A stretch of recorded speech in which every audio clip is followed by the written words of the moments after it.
হযরত ইব্রাহিম আলাইহিসসালাম বললেন, হে নমরুদ, তুমি এক নিরাকার সর্বশক্তিমান আল্লাহর প্রতি ঈমান এনে পাঠ করো, লা ইলাহা ইল্লাল্লাহু ইব্রাহিম খলিলুল্লাহ।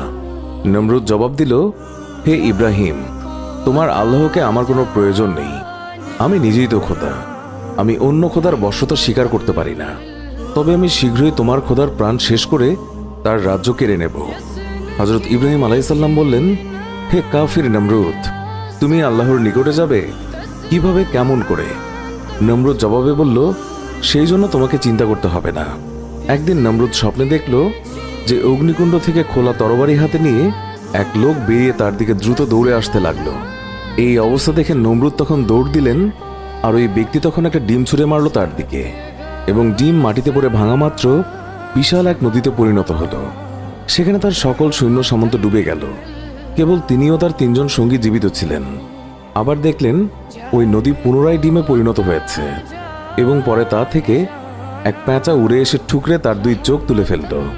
গণকেরা এই স্বপ্নের ব্যাখ্যা করে ভবিষ্যৎবাণী করল যে হযরত ইব্রাহিম আলাইহিসসালামের হাতে নমরুদের পরাজয় ঘটবে। এই কথা শুনে হযরত ইব্রাহিম আলাইহিসসালামকে সেই সময় হত্যার জন্য লোক পাঠালেন, কিন্তু তারা হযরত ইব্রাহিম আলাইহিসসালামকে পেলেন না। এতে নমরুদ রেগে গিয়ে খোদার বিরুদ্ধে যুদ্ধ ঘোষণা করে এবং স্বর্গে যাওয়ার জন্য একটি বিশাল টাওয়ার বানাতে বলেন তার লোকদেরকে। সেটি তারা নির্মাণও করে, কিন্তু সেটি কোনো কাজেই আসলো না। হঠাৎ একদিন সেই টাওয়ার বিশাল শব্দ করে ভেঙে পড়ল। এই টাওয়ার ধ্বংসে নমরুদের নিজের সন্তান সহ অনেক মানুষের হতাহতের ঘটনা ঘটে। তবুও নমরুদের স্বর্গজয়ের আকাঙ্ক্ষা তখনও থেমে যায়নি। এই সময় তার পরিষদের একজন তাকে অদ্ভুত এক পরামর্শ দিল। তার পরামর্শে 4টি বৃহৎ শকুন পালন করা হলো। অতঃপর শকুন 4টিকে কয়েকদিন অভুক্ত রেখে সিন্ধুকের 4 কোণায় বেঁধে দৃষ্টি সীমানায় ঝুলিয়ে দেওয়া হলো মাংসের টুকরা। নমরুদ ও তার সেনাপতি প্রস্তুত হয়ে সিন্ধুকে আরোহণ করে ঊর্ধ্বপানে উড়ে চলল। ঊর্ধ্ব আকাশে যখন পৌঁছালো, অর্থাৎ যেখান থেকে আকাশ বা পৃথিবীর কিছুই দেখা যায় না, এরপরেই নমরুদ তীর নিক্ষেপ করার প্রস্তুতি নিল। তারা তীর উপরের দিকে নিক্ষেপ করল। এই সময় মহান আল্লাহ রাব্বুল আলামিন হযরত জিবরাইল আলাইহিসসালামকে বললেন, বান্দা যেন নিরাশ না হয়। আমি আমার পরম শত্রুকেও নিরাশ করি না। তুমি নমরুদের মনের আশা পূর্ণ করে দাও।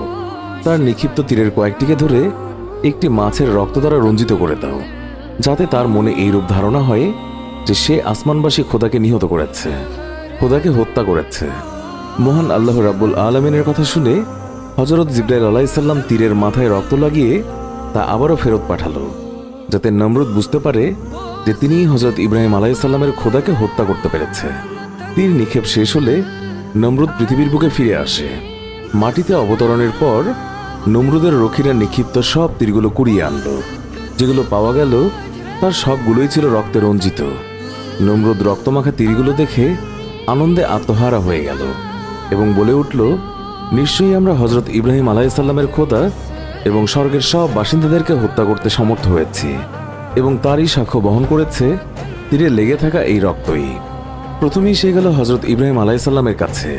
তাকে রক্তমাখা তীরগুলো দেখিয়ে সগৌরবে বলতে লাগলো, দেখলে তো ইব্রাহিম, তোমার খোদার বড়াই এবার শেষ করে দিলাম। আমার নিক্ষিপ্ত তীর তোমার খোদাকে বিদ্ধ করে ফিরে এসেছে।